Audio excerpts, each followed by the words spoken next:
Welcome back to Poorly Educated Today in the News, the show where we look at the world and say, well, that seems bad, and then immediately follow it with, but hold my sweet tea, I can make it worse. Today is December 26th, 2025, also known as National Christmas Hangover Day, where America wakes up, looks at the receipts from holiday shopping, and realizes they have no idea who charged $429 to something called HappyLaserSlicerPro.com.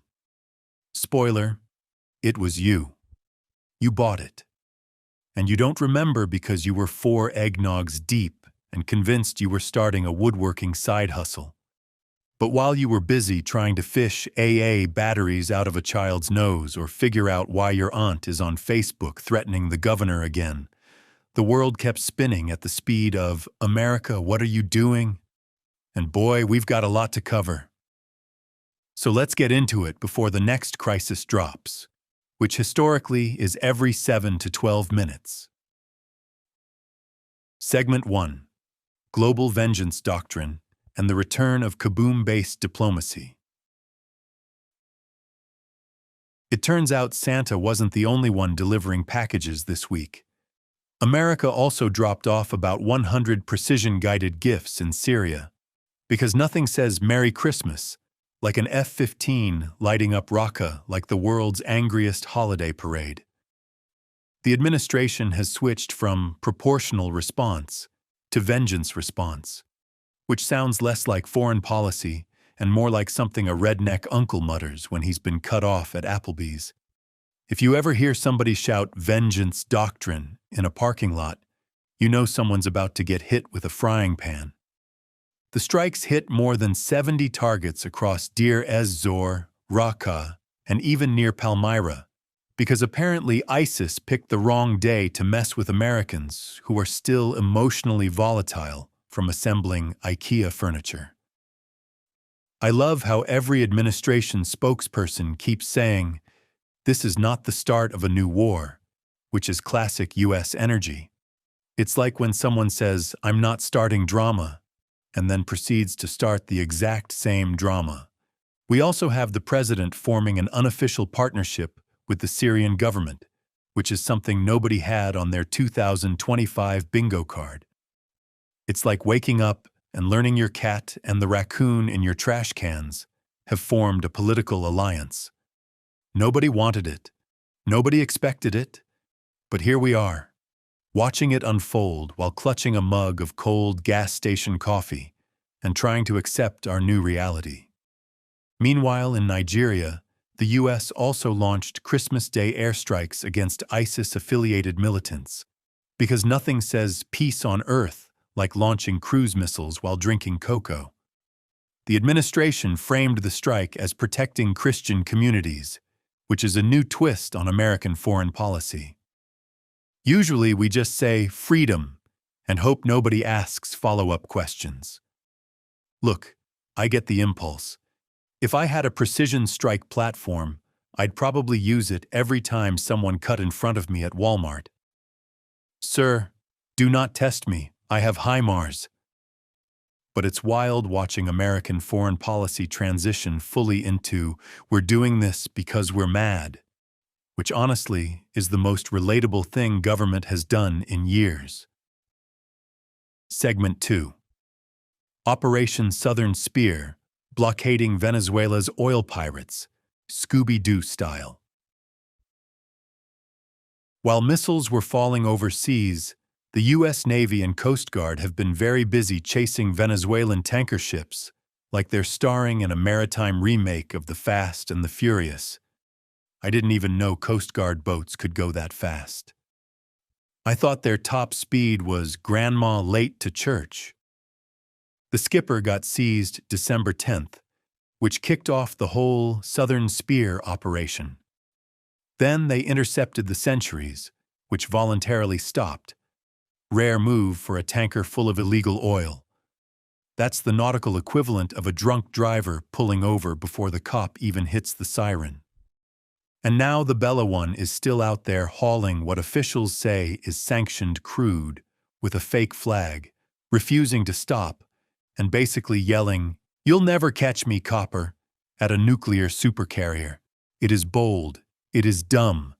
It is the kind of energy you can only get from a ship that has never once paid taxes. Venezuela is calling all of this piracy. America is calling it Tuesday. And oil markets are calling their therapists. The blockade has basically frozen Venezuelan exports because all the tankers are too scared to leave port now. I imagine the harbors are filled with captains staring out at the horizon like it's haunted. And honestly, if I knew the world's biggest navy was out there waiting to confiscate my boat like an overzealous substitute teacher, I'd stay home too. This is a geopolitical game of redneck hide and seek. The U.S. is counting Mississippi-style 1, 2, 3, 27. Ready or not, here comes the USS Gerald R. Ford. And Venezuela is hiding behind a palm tree thinking nobody can see them. Segment 3. The Mar-a-Lago Peace Summit. A diplomatic potluck with a 90% finished recipe. Now let's talk about the big Sunday showdown at Mar-a-Lago, where the president will meet with Zelensky to finalize what they're calling a 20-point peace framework that's 90% done. I love when people say 90% done. That last 10% is always the part that ruins everything. That's the part with the land borders, the military caps, and the "please don't invade me again" clause. The current draft, reportedly, recognizes Crimea and big chunks of Donetsk and Luhansk as Russian, forces Ukraine to drop NATO aspirations, slaps a military size limit on Ukraine like it's buying jeans 2 sizes too small, asks Russia nicely not to invade again, which historically has not worked. This is basically the geopolitical equivalent of telling someone to just be chill this time.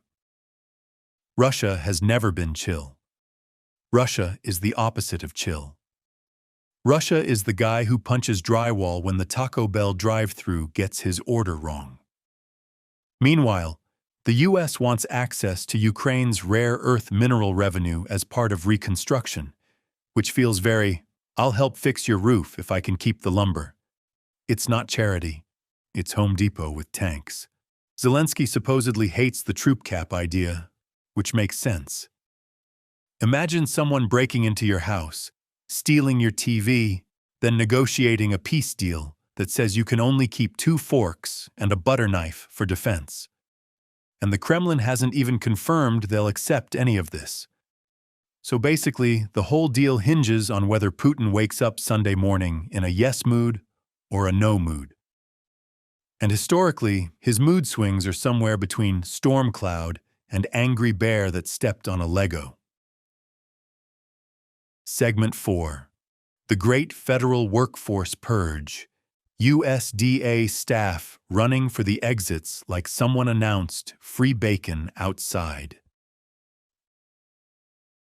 Back on the home front, the USDA has lost almost 20% of its employees in 5 months. That's 20,000 people gone. The last time that many folks vanished from a workplace was when they tried to make everyone do team-building exercises. 3/4 of these left under the deferred resignation program, which sounds like a gym membership you buy and immediately regret. The administration said it wants to decentralize the bureaucracy, which is redneck for, "We fired everyone, and the ones we didn't fire quit." Entire branches are running on fumes. The National Institute of Food and Agriculture lost 35% of its staff. If I lost 35% of my cousins, Thanksgiving would collapse instantly. Same energy. Meanwhile, roughly 100 immigration judges have been removed and replaced with folks who are more, let's say, energetically aligned with deportation goals. This is like replacing all the refs in football with your uncle who screams, "Holding!" during every commercial break. Then the president suspended the diversity visa program after the Brown University shooting, slapped a $100,000 fee on H-1B visas, tightened VAWA immigration, and expanded the travel ban. That's not immigration policy. That's a yard sale where everything must go. This administration treats the immigration system like a malfunctioning vending machine. If it doesn't work the first time, kick it until it screams and then unplug it entirely. Segment 5. The Q5 Holiday Hangover. Retailers rejoice, credit cards cry, and everybody buys a vacuum. Holiday retail sales are up 4%, but inflation adjusted only 2.2%, which means America is spending more and getting less.